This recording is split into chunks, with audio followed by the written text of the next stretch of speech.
good morning. I hope that you're all well and that you've had a good week. So much to talk about today, and I really don't know what the highlight of this Flosstube is. Is it the Potoky floor stand?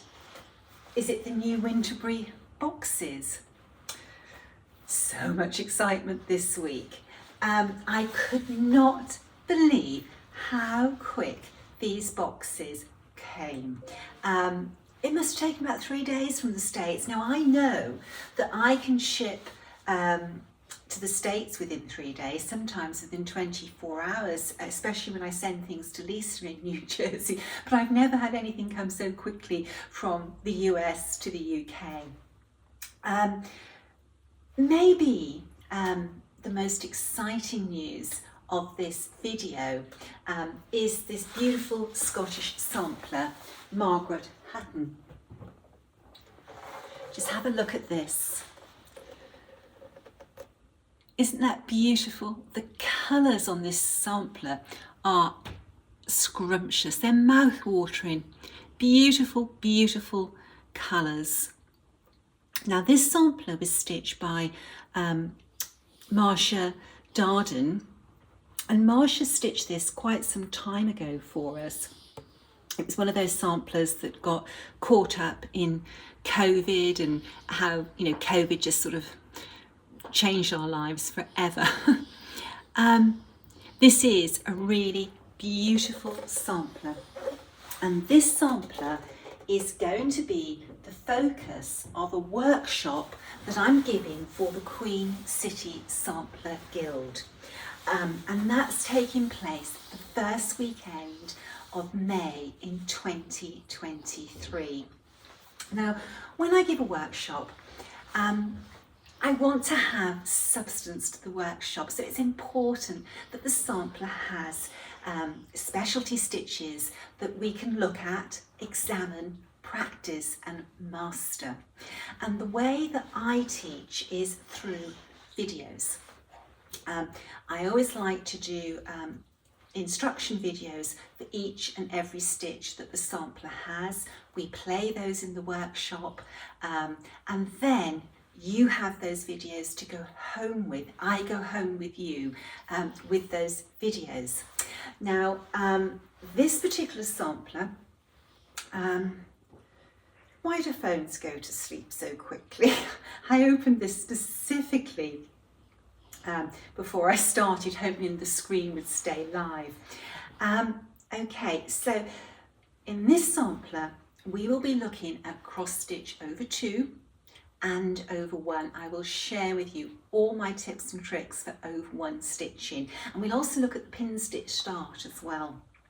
We'll study Algerian eyelets over 2 and 4 threads, and again I'll show you my tips and tricks of getting those perfect Algerian eyelets and an easy way to stitch out letters in Algerian eyelets. We'll be looking at alternating double backstitch, and this is one of my favourite stitches. It works up so quickly and gives such a beautiful texture to a dividing band. We will look at rice stitch, again a beautiful textured stitch. We'll look at 4-sided stitch, double running stitch and queen stitch. There is so much in this sampler. I'm just very, very excited to present that stitch to you, the sampler to you. Now, the weekend starts on the evening of Friday, May the 3rd with a reception, and then the workshop will take place on the Saturday and the Sunday. And we won't just look at this sampler, we will look at some other things as well, and I'll tell you some stories about samplers and some background information to samplers. There's always a good story with a sampler. The registration for the workshop, now this is for the Queen City Sampler Guild, so predominantly it is for members of the guild, but the guild have decided to open it up to other needleworkers when you apply for the workshop, you will be joining the guild. And this is a super guild, it's a very active guild. The registration will open on July the 28th at 11 a.m. EDT. I presume that's Eastern time. I'm not really sure. I'm not really familiar with American time. And basically you need to email Patty Franck with your registration form.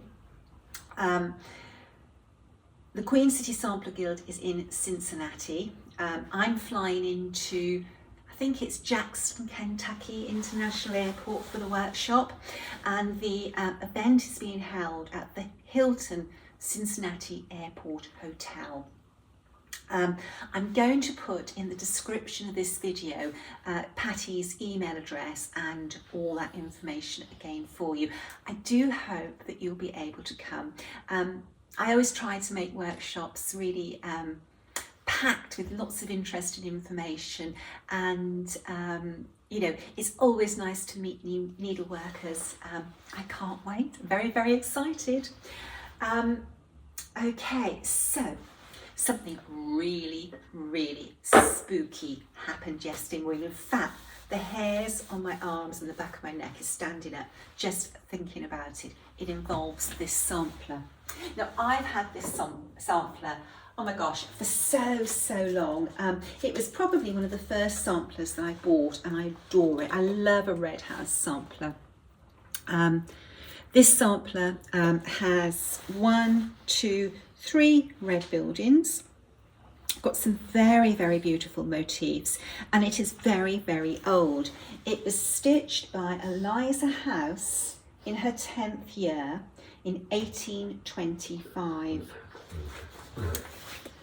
Look at that little man in the entrance of the house and all the birds, and oh, I don't know, this is just, it's such a beautiful sampler. I've never got round to charting it. When it came, I had it in one of my favourite spots for hanging samplers, and that is our upstairs landing. Our house is very, very long, and the landing runs from the one end of the house to the other, and there's a section of the landing that it's safe to hang samplers because there's no sunlight falling directly onto those walls. Anyway, let's get back to the story.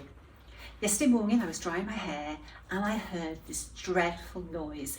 The dog started barking, Ray came running. He thought I'd fallen down the stairs. I thought he had fallen down the stairs. Anyway, this sampler was at the bottom of our back staircase. How it got there, this sampler had come off the wall, had bounced about 4 foot along the landing, down 3 steps onto a slightly lower landing. From there, it had gone through the banister, down the back staircase, and was lying at the bottom of the stairs, face upwards.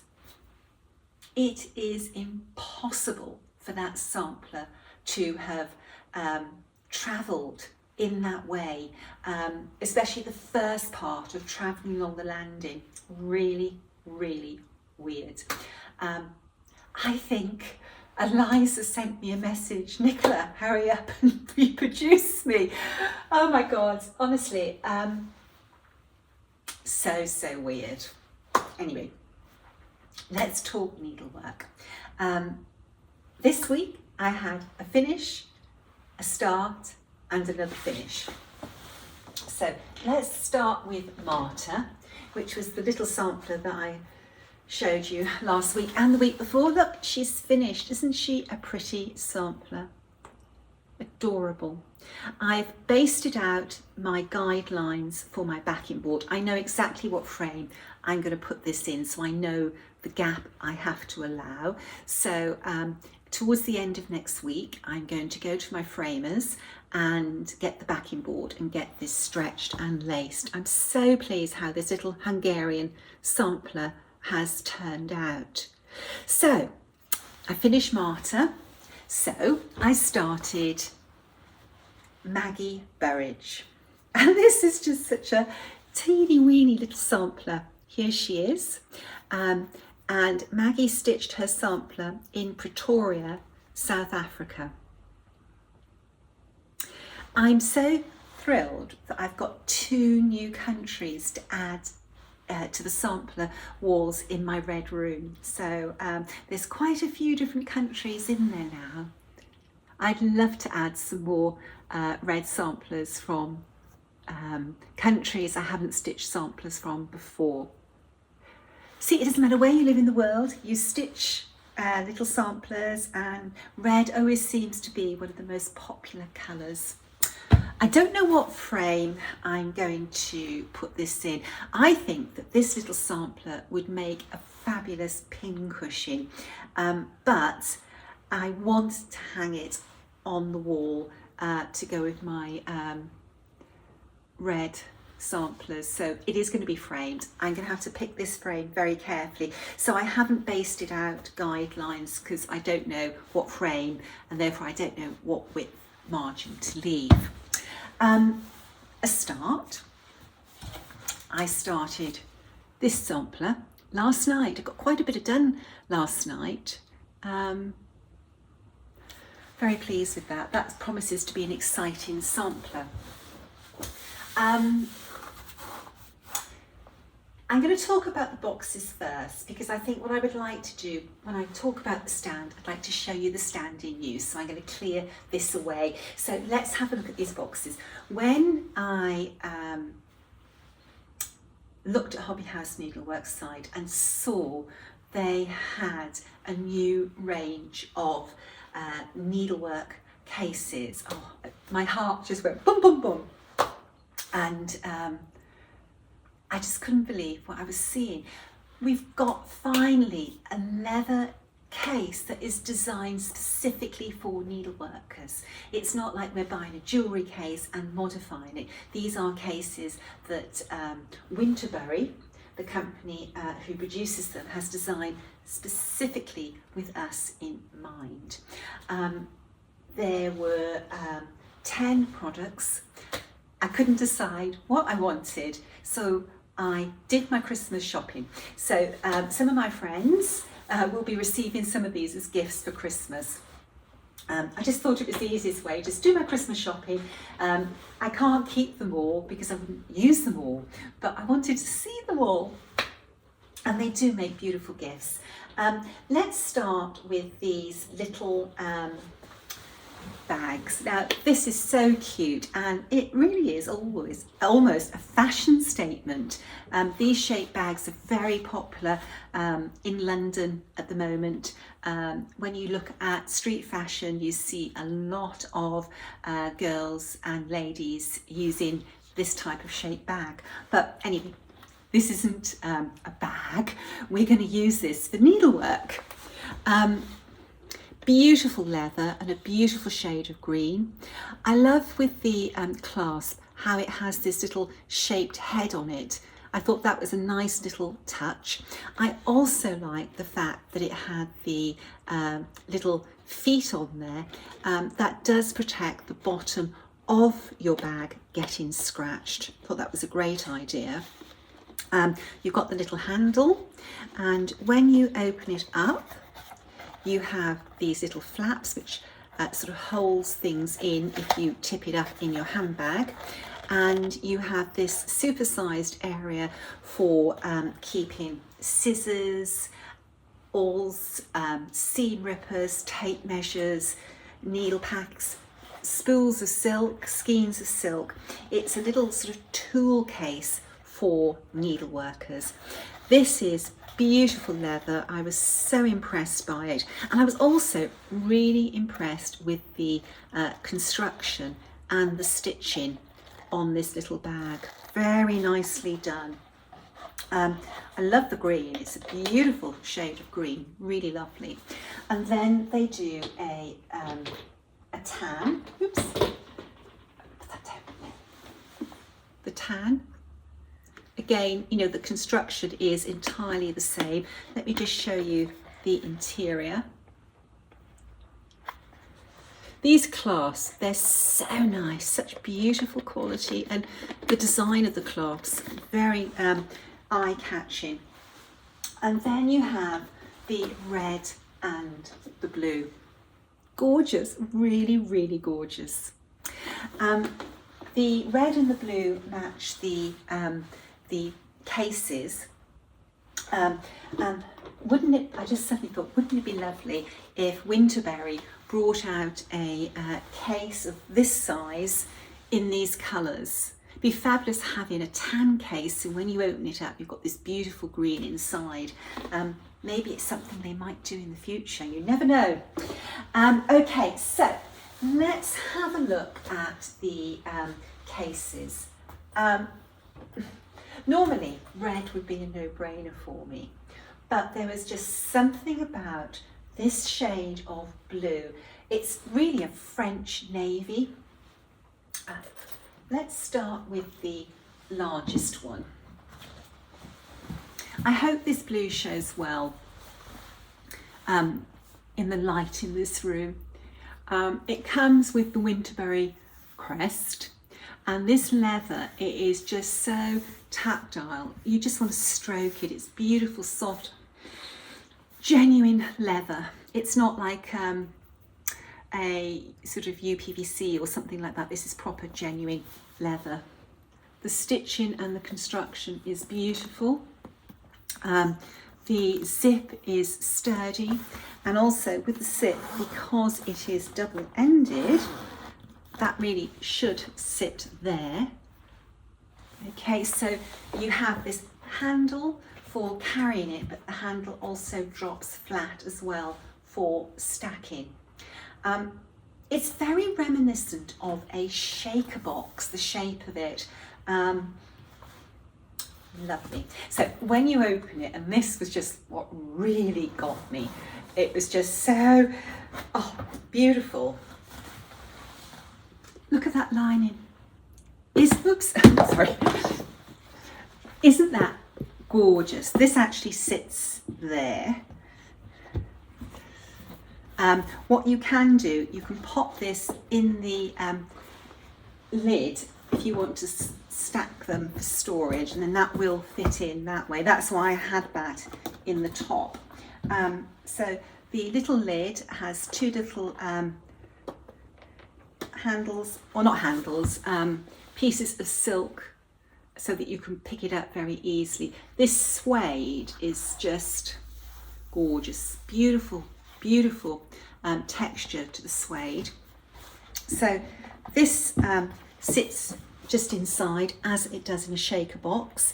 You have this pocket here for storage, and then when you take your lid out, just get this out a minute, you have this really generous area to put your hoop, your linen, your pattern folded up. You can put all sorts of things in here. You can keep your scissors on this tray, or your scissors in this pocket. Really lovely. Very, very pleased with this. The slightly smaller size is exactly the same. You've got the, sorry, let's put this up this way. You've got the double zip, you've got the beautiful logo, you've got the handle. Quality absolutely amazing. You open it up, you've got the little pocket, you've got the tray, and that lovely generous storage area inside. I'm very much a compartment person. Everything in my life is compartmentalised, if I can say that word, just so that I can be organised and do things. I store things by using boxes and cubes, and even when I travel, everything is in packing cubes. That's how I like to live. So these are just absolutely ideal for me. And I love the fact that you can just pick them up and, you know, walk between rooms or take them out with you. Although these have been designed specifically for needleworkers, you know, you could use these for a multiple different purposes. They would make beautiful vanity cases, jewellery boxes. You know, there's so much that you could do with these to use them other than for needlework. Really, really beautiful. Then you have this little sort of like pot size case. It has the Winterbury name on it. You have a single zip this time, but again, it's that lovely, strong, sturdy zip. And when you open it, you have this beautiful lining, and you have these 4 little compartments, which are really ideal for beads, thimbles, you know, a lot of different things. Gorgeous. Really love this. And I love having matching things. When I stitch, I love to be coordinated. Now, with the red, it's exactly the same, you know, the construction, but the colour is this beautiful, shocking pink.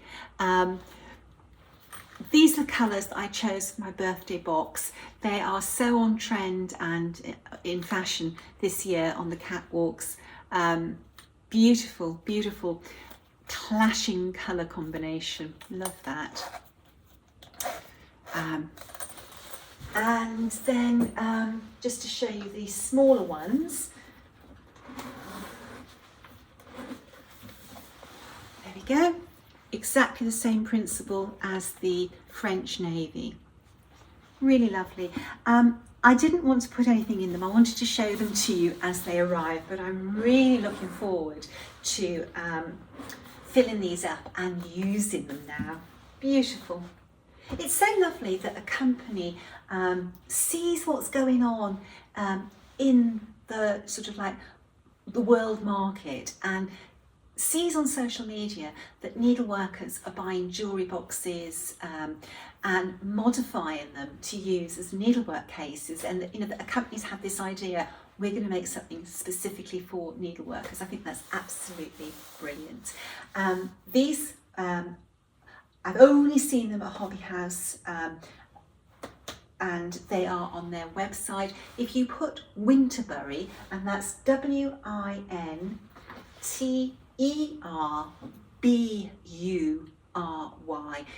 into the search engine at Hobby House, and it'll bring up the range. Beautiful, absolutely beautiful. Before I clear this all away, I'm just going to read 2 cards to you. This one is the gorgeous Sarah Milthorpe, and okay, so it says, "Dear Nicola, happy birthday. I hope you don't mind this typewritten note. I wanted to save you the trouble of deciphering my handwriting. My stitching journey began as a young girl. When my 2 sisters and I were younger, our parents always encouraged creativity. Our mother taught each of us to sew, crochet, knit and cross-stitch. Our father made dollhouse furniture from kits with us, teaching us to sand and stain tiny pieces of wood. He kept a box of wood scraps in the corner of his workbench in case we were inspired to make something on our own. As adults, each of us has chosen an activity to be our favourite. One of my sisters sews and makes clothes and beautiful quilts. My other sister loves crochet and paper crafts. I'm the one who continued with cross-stitch. Stitching has been a constant in my life for 40 years.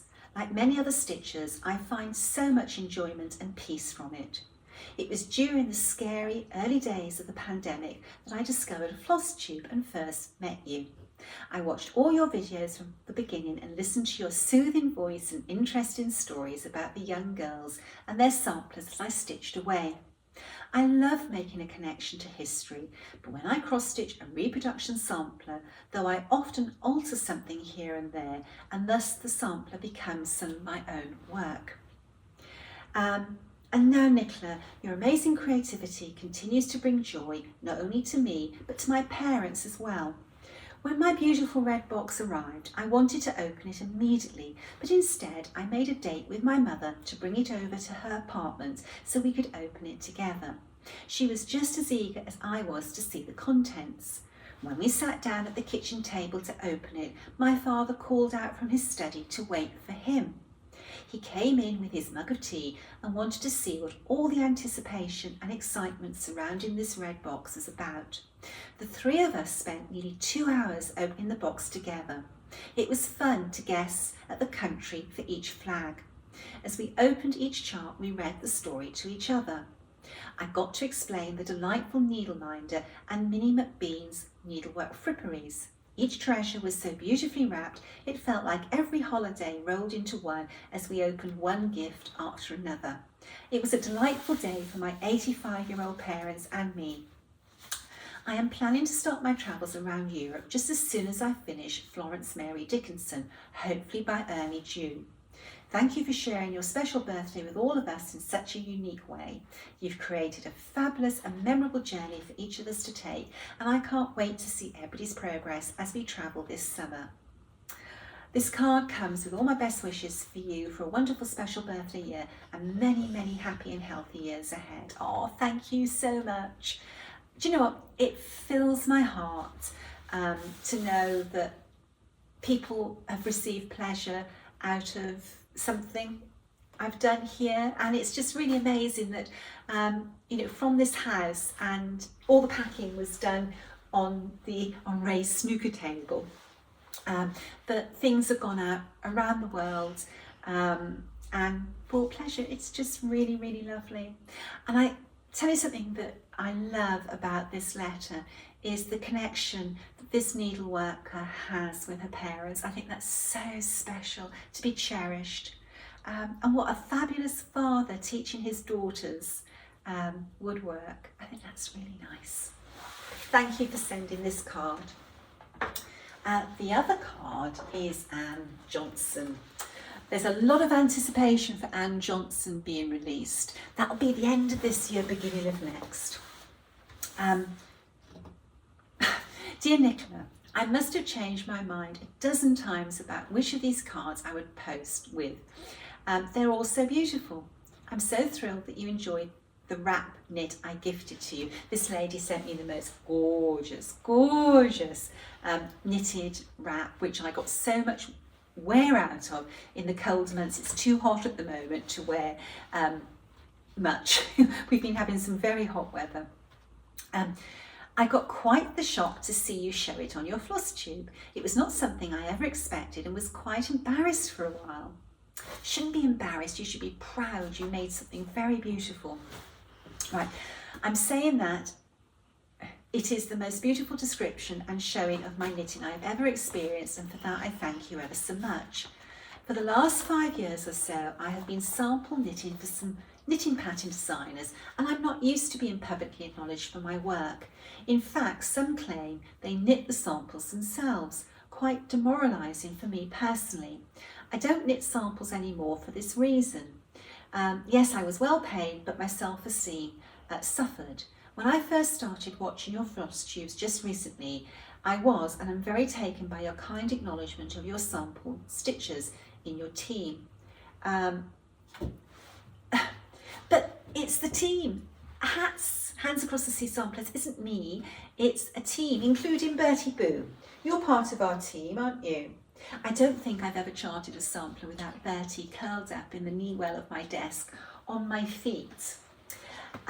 Anyway, let's get back to it. I'm sorry you had to pay duty on your gift. That was nothing. A little bit about my stitching journey. I was taught needlework at school by Miss Ashleford, who was extremely strict and quite a daunting personality in the early 60s as a 9 or 10-year-old. I'm heading towards 70 years of age now. I took up cross-stitch and embroidery again in the 1980s while I was at home with my 3 little children and used to stitch quietly while they were napping / resting. That only lasted a few years before I returned back to my busy career as a registered nurse, and have only recently returned to stitching since retiring. My career involved working in the operating rooms of 2 major teaching hospitals. I'm not going to give the location. I worked as a scrub nurse and operating nurse in unit manager, working mostly with neurosurgeons for my 35 years of post-training work, a busy and fulfilling career with little time for hobbies. Gosh, that must have been so interesting, but so stressful as well. My mother wanted me to be a doctor, but I can't stand the sight of blood. Right, okay. I ran away from home when I was just 55 years old and 35 years of a controlling relationship where I had to hand in receipts and get permission for every cent I spent. I'm so sorry. That's so wrong.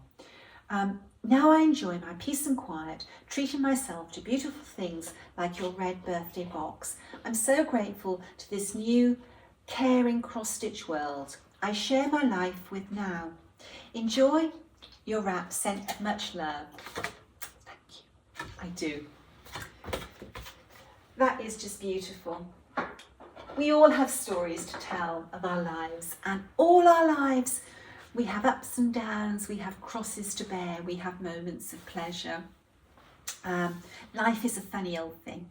Anyway, this video is ticking on, so I'm going to stop. I'm going to clear this away, and then we're going to look at the Potoky floor stand.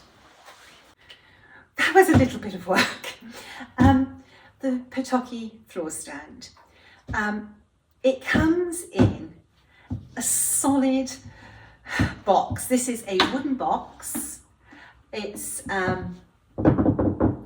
quite weighty. It offers superb protection for the stand when it travelled. This stand came from Ukraine. The box is screwed down with 2, 4, 6, 8, 10, 12, 14 screws. So it took a little while to get all the screws out. I could have done with an electric drill, but I didn't have one, so I was, getting them out. When I opened the lid, everything was so beautifully packed inside. It was quite amazing. Let me just put this down a second. The box was just full of, it was like, the box is obviously purpose made for this stand, and every part was protected by these sort of like, they're almost like wool blanket, bags made out of a wool blanket. There were 4 pieces of wood. That was the this section, and then you have 3 feet. There is 1 bolt, and the bolt is placed through this piece into this centre post, and then you use this to screw it into place, and then this disc has 3 prongs coming off. The 3 wooden feet slot onto the prong, and then you use the other one of these to screw them down. Now, it was very easy to put together. It was very clear what you needed to do. These wooden feet have either 2 indents, 1 indent, or no indent at all. So these 2 ends go together, there's no indents. These 2 that have 1 indent each go together, and then the one with the double indents go together. So you just slot them on the prong, and you just tighten them up, and that is your stand put together.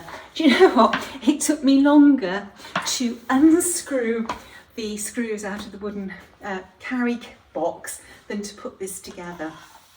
I'm very, very impressed with the care that was taken in packaging the item, and as soon as I saw how carefully it was packaged, I thought this really bodes well to the care that's taken on the actual product. It's beautifully made. The finish on it is really lovely, and it just feels so nice. I think a lot of thought has gone into the design of this item. The item works by, you control it with 3 knobs. This knob is for the clamp, and you just place your hoop in here, and it will take a very narrow hoop and it will take a great big thick hoop. So for hand quilters, this is ideal for holding your hoop whilst you quilt. So you just tighten it up. This knob controls this angle. This knob controls this post, and this drops down and comes out, so you can put this at any angle that you so wish. You might be somebody who likes to stand up and work. That's becoming a very popular thing in offices. You know, you have a desk that you stand at. You might like to sit in like a dining room chair, so you're higher. You just adjust that, and then when you get it at the height you want, you just tighten up your knob, and that holds that firmly in place. And then you just decide what angle you want something. Very sort of simple stand to operate and get into the position that you want. I greatly believe that stands should be flexible. You don't want to alter your posture to suit the stand. You want the stand to adjust to your optimum position. Now, I don't mind clamping my hoops, but I don't want to clamp my linen. So I cut up a little piece of felt to just put around my hoop. There's a little ridge on this top one where you want your hoop to sit, and then that helps hold it. And this does grip very, very firmly. You know, that is really well and truly in there. Now, to access your work, all you do is turn this. It's on some sort of, I don't know what you call it, I'm not very good at technical terms, but this is got like some sort of bolt running through, and it's sort of a tension bolt. So if you touch it, it's not going to go whoosh like this. You know, you can work with it like that, but when you want to turn it, you just apply a bit of pressure and it twists around. So I think that's great that you can really easily access the back of your work. Now, if you wanted to use a thinner hoop, that works really well. Let me just change this over. I've got a large thinner hoop here. Just habit, you've got to tighten your material before you start using your hoop. Oh gosh, let's tighten it this way. It's a long time since I've used this hoop. I like my queen hoops.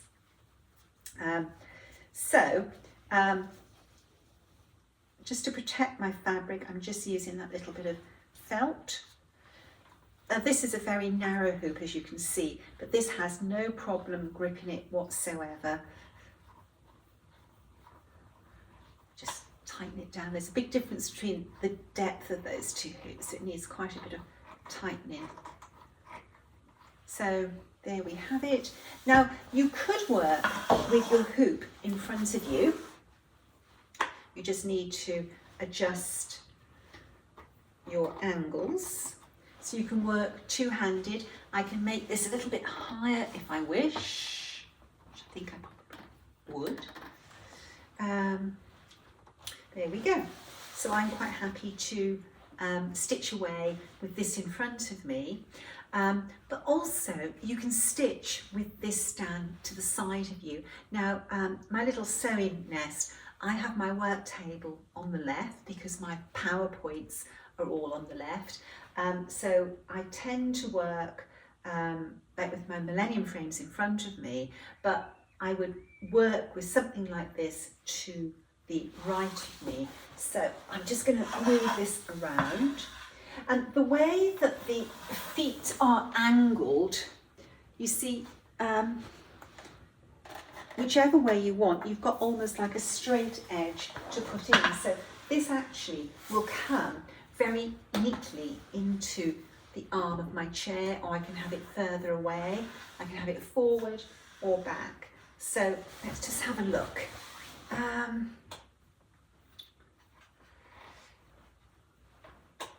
we are, that's the angle that I would want it at, and I could stitch quite happily like this. If I want to make this a little bit lower, all I have to do is drop that and tighten it up. There we are. And that's perfect for me. I could stitch away all night like this, or you could hand quilt like this all night. That's really lovely. I did try it last night with my Millennium frame,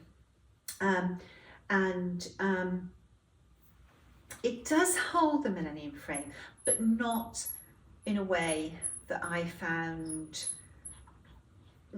not comfortable. That's not the trouble is with the Millennium frame and the Necessaire floor stand. They're so brilliant, you can't really better them.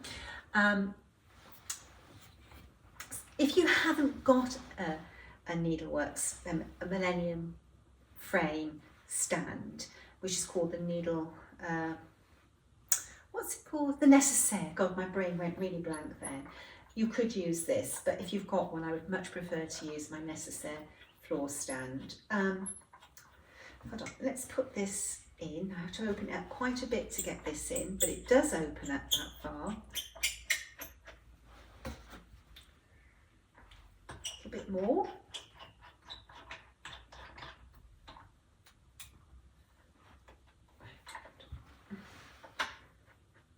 There we go. Let's wrap this round properly. Just show you how that holds it. There we go.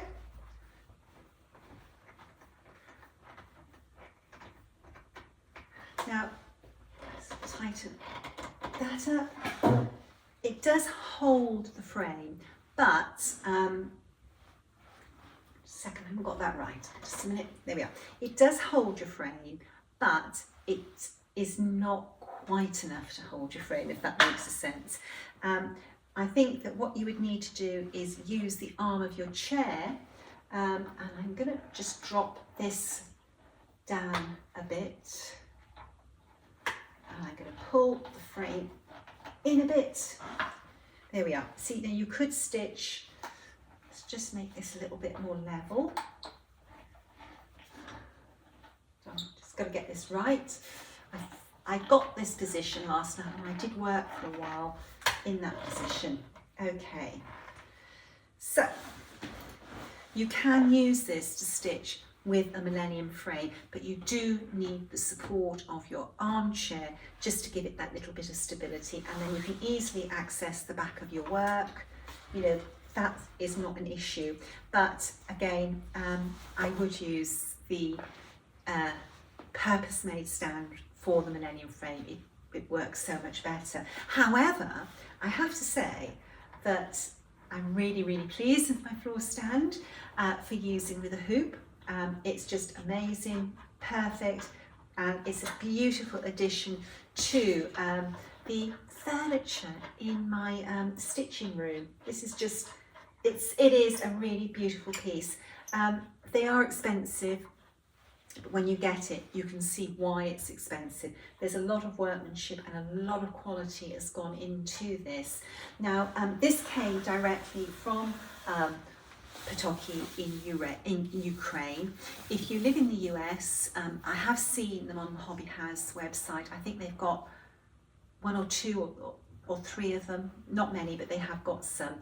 I don't know of anywhere else that sells them, but you know, that's not to say there isn't. Yeah, I'm really, really pleased. It was worth the wait, and it's something that I will use. And it just looks so nice in my little stitching corner of our sort of like family room, our TV room.